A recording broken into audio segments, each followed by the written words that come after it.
Mr. President, Ma'am Lisa Araneta Marcos, hindi ninyo ako kalaban.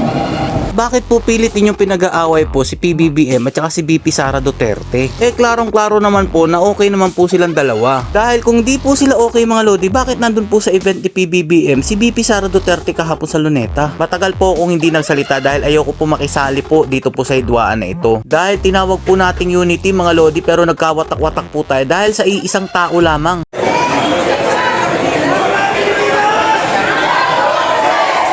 Yo, what's up mga lods? It's Bagan Peps TV. Kahapon nga po ay dumalo po tayo dun sa event ng mga maisog po mga lodi. Dito po yan sa Grand Mensing ng Davao City. Nakita rin po pala natin yung mga kilala sa mga politika. Ito nga rin po si Attorney Vic Rodriguez. Isa po siya dati sa spokesperson ni Pangulong Bongbong Marcos. Nakita rin po pala natin si Ka Eric, Lorraine Badoy, Attorney Glenn Chong, at saka po ang dating spokesperson po ni Tatay Digong na si Harry Roque. And explain nga po pala nila kung ano nga po ba itong hakbang ng maisog mga lodi. Karamihan po ng mga naimbita po dito mga lodi ay yung mga leaders po sa iba't ibang lugar. Ini-educate nga po pala nila ang mga tao about po dun sa papirma po sa People's Initiative. Ito pong People's Initiative mga lodi, ito po yung sinasabi nilang tsa-tsa. Para sa akin naman mga lodi, kung totoong People's Initiative to, maganda po talaga. Ang problema po kasi dyan, papalabasin po nilang ayuda daw po yung pipirmahan ninyo. So, ibig sabihin po nun, may hidden agenda po yung pagpapapirma po nila ng People's Initiative. Nagsalita nga rin po pala dito si Mayor Baste Duterte about po sa nangyayari sa ating bansa. Dahil nagtataka din daw po siya bakit daw po yung mga kalaban po dati kinakaibigan po ng ngayong administrasyon.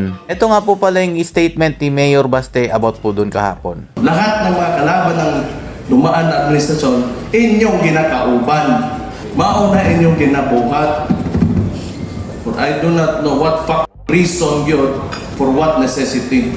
Kaya karon ang nag-antos, kita, kami, mga taga Davao, kato mga probinsya, mga taga NPA, nga dugay kaayo, kinawala naman unta na, kay para makahimo na ta, magamit na nato Toyota, wa na'y samok, ibalik na po na karon na pistos nila.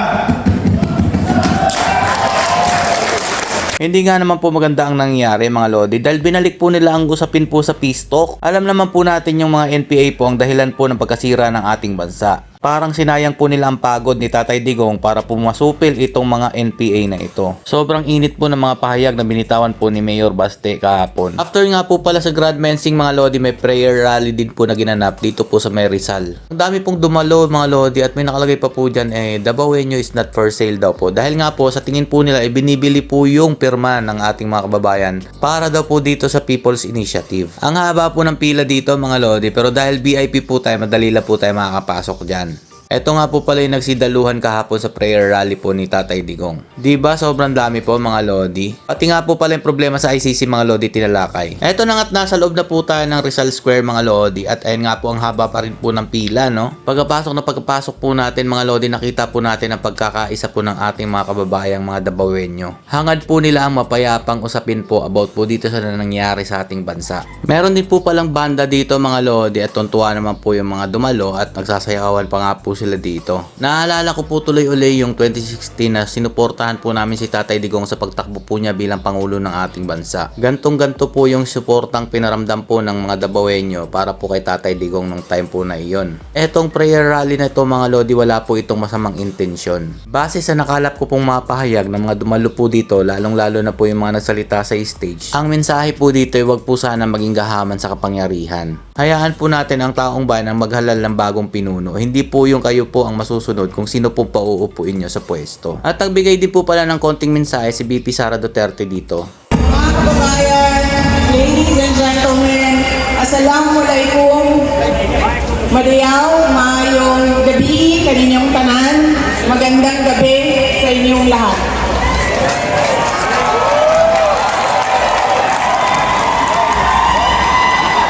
Daghang salamat, mahal ko kayo, mahalin natin ang Pilipinas.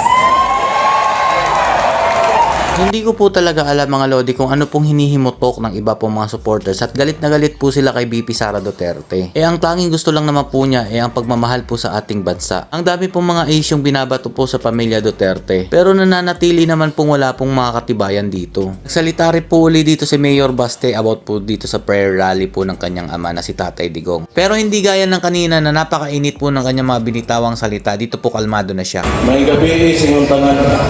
Di na ko masuko sa Sabi po niya dyan, di na daw po siya magagalit ulit. Dahil nabuhos niya na daw po kanina doon po sa Grand Mensing. May tinakil din po pala si Atty. Glenn Chong dito mga lodi. At may siniwalat po siya about po dito sa usapin po ng Smartmatic. Dito nga po pala talaga ako nagulat mga lodi. Biglang lumabas po si Kuya Will.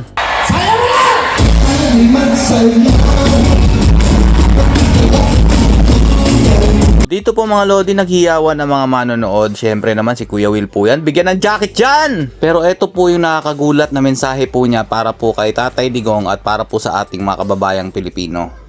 Hindi ba napapansin? Ang sarap ng isang bansa na wala nag-aaway. Walang gulay na pinipili. Nagkakaisa ng mamahalan. Pinagdasagot ang mabuti. Kung ano po ang magiging desisyon nyo, yun ang susundin ko. Pagdating ko, handa na ako. Kung naaalala nyo po kasi mga lodi, noong nakaraan niyaya po siya ni Tatay Digong na tumakbo po bilang senador ng ating bansa. Pero nga po mga lodi, tumanggi po siya dahil hindi pa daw po siya handa nung time na yon. Pero ngayon po, nagdeklara po siya na handa na daw po siya sa hamon po ni Tatay Digong na tumakbo po siya bilang senador ng ating bansa. At dito nga po mga lodi, tinawag na po ni Kuya Will si Tatay Digong para po magsalita. Ano nga po bang purpose itong pagpapatawag po ng prayer rally po para po kay Tatay Digong? At ano rin po ang mensahe niya dito po sa administrasyon para po matapos na po itong hidwaan na ito? The purpose of why we are here. Wala akong no longer in politics. I am not a candidate. Nahirapan ako mag-akyat ng hagdanan. I am 80 years old.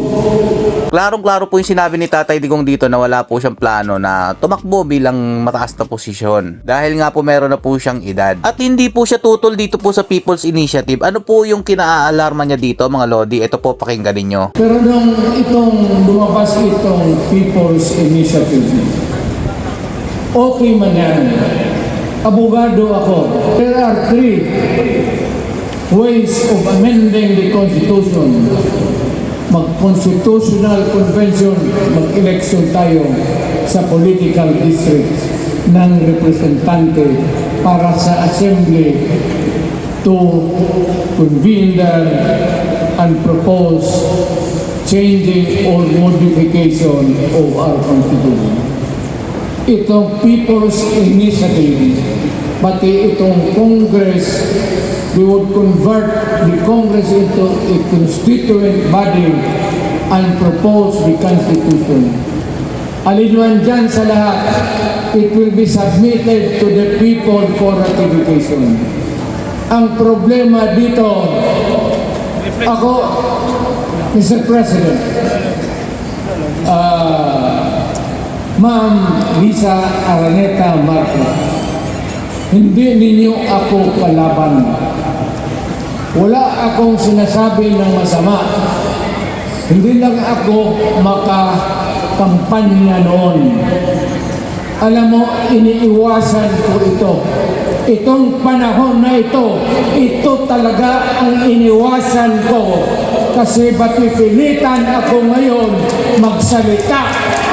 Klarong-klaro mga lodi, wala naman daw po problema si Tatay Digong kay PBBM at kay Ma'am Lisa. Kaso nga lang po mga lodi, napipilitan po siya dahil po sa ginagawang paggigipit po sa kanila. Lalong-lalo na po ang pagpapapasok po ng ICC dito po sa ating bansa. Sakit po para sa akin ang nangyayaring ito mga lodi dahil isa po si Tatay Digong ang nagpalibing po kay yumaong Apo Lakay. Pero ganito po ang binalik po sa kanila. Ayaw po ni Tatay Digong na magaya po si PBBM sa kanyang yumaong ama. Para sa akin mga lodi, parang advice lang naman po ang sinasabi ni Tatay Digong dito po kay PBBM. Bakit po minamasama ninyo? Bakit po pilit ninyong pinag-aaway po si PBBM at saka si VP Sara Duterte? Klarong-klaro naman po na okay naman po silang dalawa. Dahil kung di po sila okay mga lodi, bakit nandun po sa event ni PBBM si VP Sara Duterte kahapon sa Luneta? Kayong mga vlogger at saka supporters lang po talaga ang pilit na pinag-aaway po itong dalawa. Pero alam ko pong alam nyo rin po kung sino po talaga ang may pasimuno ng lahat ng ito. Matagal po akong hindi nagsalita dahil ayoko po makisali po dito po sa hidwaan na ito. Dahil tinawag po nating unity mga lodi pero nagkawatak-watak po tayo dahil sa iisang tao lamang. Sa tingin ko hindi pa po ito ang tamang panahon para po bumalik ako pero hindi ko po maipapangako na mananahimik lang po ako habang buhay. Lalo na po kung para po sa bayan ang pinag-uusapan po natin dito. At hanggang ngayon po umaasa po ako na gagawa na po ng hakbang si PBBM para matapos na po itong hidwaan na ito. Wala pong masamang intensyon dito si Tatay Digong mga lodi pero protektahan niya lang po kung ano po ang nararapat para po sa ating bayan. At sana po yan po ang inyong maunawaan. Hanggang dito lang po mga lodi, stay safe and God bless you all. God bless Philippines.